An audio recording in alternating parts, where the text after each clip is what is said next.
طلبا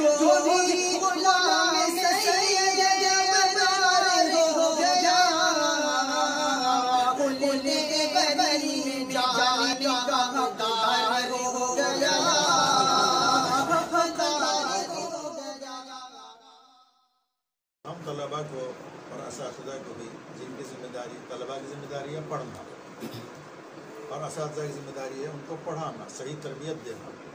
ہمیں چاہیے کہ اللہ کی نعمتوں کا شکریہ ادا کریں.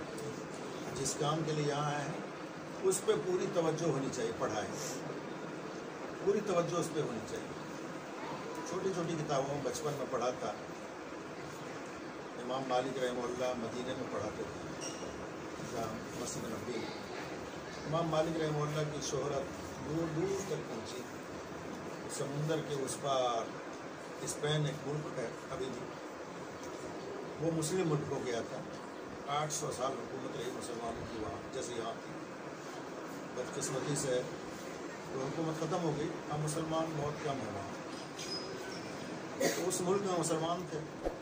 جب وہاں امام مالک رحمہ اللہ کی شہرت پہنچی، امام مالک رحمہ اللہ حدیث کا درس دیتے ہیں، تو وہاں سے ایک طالب علم چلا علم حدیث حاصل کرنے کے لیے. کہاں؟ اسپین میں. یورپ ہے وہ، بیچ میں افریقہ ہے. سمندروں کو پار کرتے ہوئے بحر ابیض کو پار کرتے، اس زمانے میں جو سفر کے ذرائع تھے سمندری راستے سے تو کشتی سے آئے، جہاز سے آئے. اس کے بعد گھوڑے پہ یا پیدل چلے، مدینہ پہنچے. کئی لمبی مسافت طے کرنے کے بعد امام مالک کے پاس رہ کر علم حاصل کرتے. اس سے پہلے امام مالک رحمہ اللہ سال ہر سال تک پڑھاتے رہے. ایک دن مدینے میں شور ہوا کہ ہاتھی آیا، ہاتھی آیا.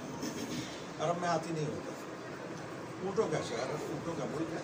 گھوڑے ہوتے ہیں، اونٹ ہوتے ہیں. یہ بھینس بھی نہیں ہوتے، بھینس کے لیے پانی چاہیے. گائے ہوتی ہے، بھینس نہیں ہوتی. تو ہاتھی نہیں ہوتا تھا. ہاتھی عجیب چیز ہے. اب جیسے یہاں اونٹ آ جائے تو سب بھاگیں گے دیکھنے کے. گائے تو روز دیکھتے رہتے ہیں، اونٹ آ جائے تو سب لوگ دیکھنے جائیں گے. تو مدینہ میں شور ہوا کہ ہاتھی آیا، ہاتھی آیا. امام مالک رحمہ اللہ کے درس میں اور جتنے لوگ تھے سارے طلباء اٹھ کے چلے گئے دیکھنے کے لیے. ایک طالب علم بیٹھا رہ گیا. امام مالک نے کہا بیٹا آپ نہیں جاتے دیکھنے؟ نہیں حضرت، میں نے جب آپ کی شہرت سنی اسپین میں تو میں آپ کی شہرت سن کے یہاں علم حاصل کرنے کے لیے میں ہاتھی دیکھنے نہیں جاتا. جانتے ہیں یہ بچہ کون تھا؟ آگے چل کر کے یہ بچہ اپنے زمانے کا امام ہوا. اور امام مالک تو سال سال سے پڑھا رہے تھے، لیکن ان کا علم کچھ شاگردوں سے پھیلا.